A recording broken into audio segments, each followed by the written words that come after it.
The difference between what you actually pay and what you are willing to pay is your consumer surplus.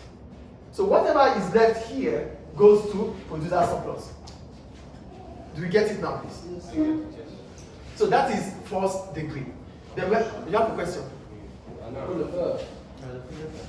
Do you get it now, please? Yes. Now we go to the second degree. For second degree, this implies that the monopoly charges customers based on how much they buy. So here we're talking about the quantities consumers buy. So we're going to charge you based on the quantities. Do you get it? Oh, you bought 10 pieces. We're going to give you maybe discount on 10 pieces. You bought 7, we're going to reduce your price. You bought 6, you're going to reduce your price.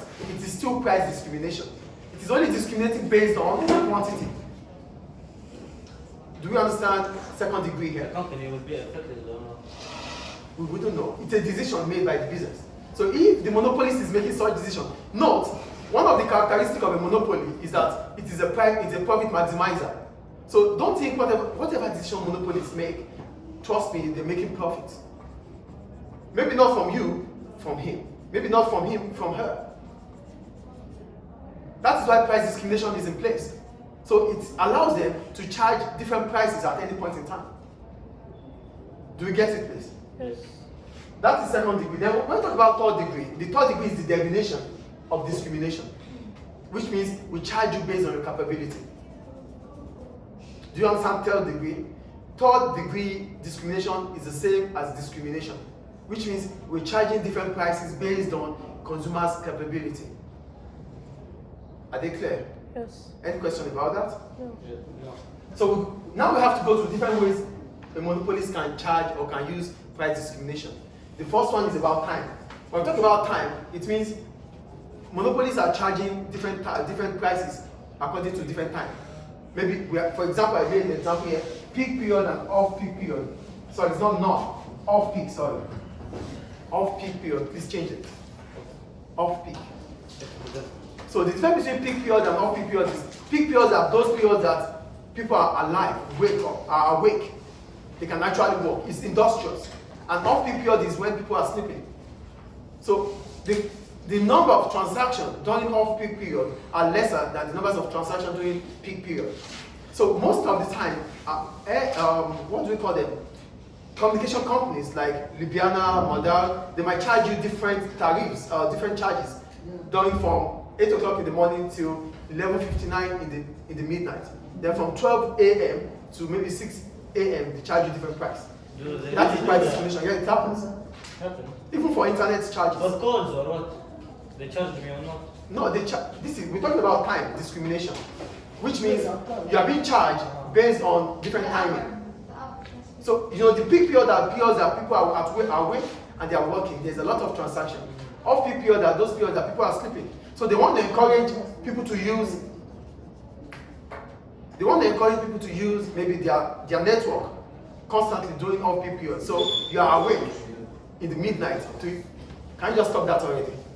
You are awake during the midnight to make calls, to use the internet, because the charges is less, unlike when it is during the day. And some firms, the network company, they do off-peak period, they give free internet. It's still discrimination. But here we're talking about price. But it means we are charging prices, we are charging different prices based on different timing. They usually do what he just said at times like you just said. They Festival. give free internet at like very festival time. very late at night, like from 2 a.m. until like It's just 6 a.m. discrimination. But if it is free, Yeah. if it is free, we're not talking about price.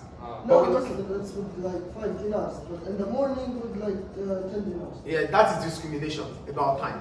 Do we understand time discrimination here? Yes. Thanks for the examples, everyone. Then we go to place.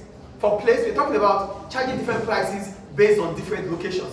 Oh, because they are in Salman, with respect to Salman, the prices is less. Oh, they are in Tripoli, the price is high. Do you understand? Do we get the point here? That is location.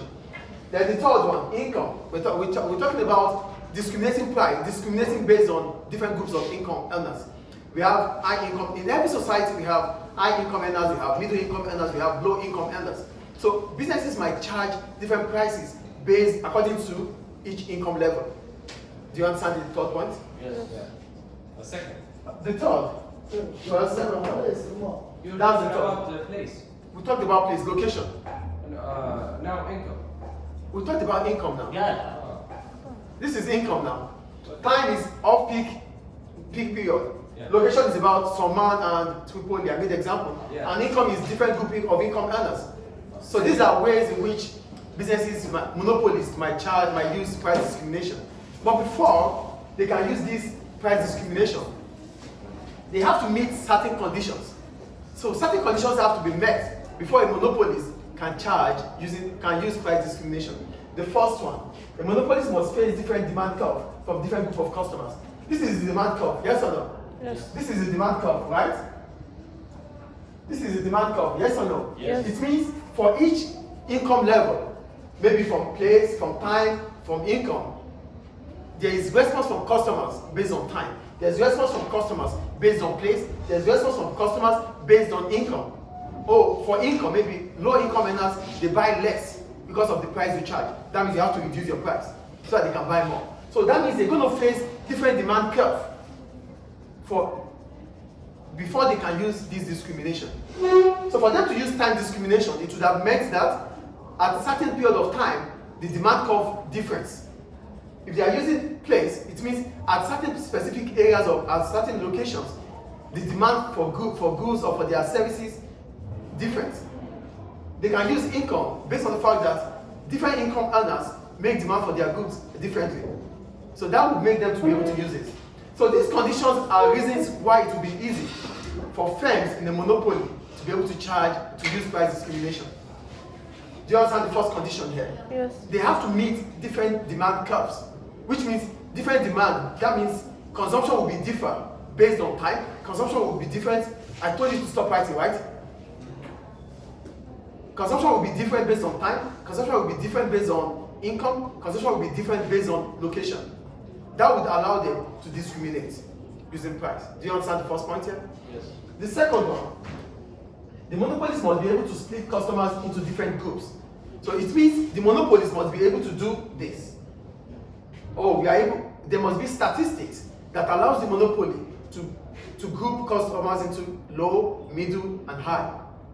If that is not possible, then it cannot use income to discriminate. Do you get the point? Yes. And the last one, the monopolist must have the market power, which allows it to charge a price that would give cost. Stand up already. That won't give customers the ability to switch from buying one product to another. Get the point here. If a monopolist is using price discrimination, as soon as it charges a higher price, it might mean that customers that are high income earners switch to buy from other competitors. So a monopolist must have that market power that stops others from coming into the market. If it has that, then it can use discrimination. Do you get the point here? So when they charge high price, there is competitors. If they are competitors, then it means you don't have a market power. Having the market power means you have the ability to stop others from coming in. So because you have the ability to stop others from coming in, whatever price you charge, consumers do not have other choice than to pay. So all these conditions must be met before price discrimination occurs when it comes to monopoly. Any question about it? No. Thank you. You continue to stand, man.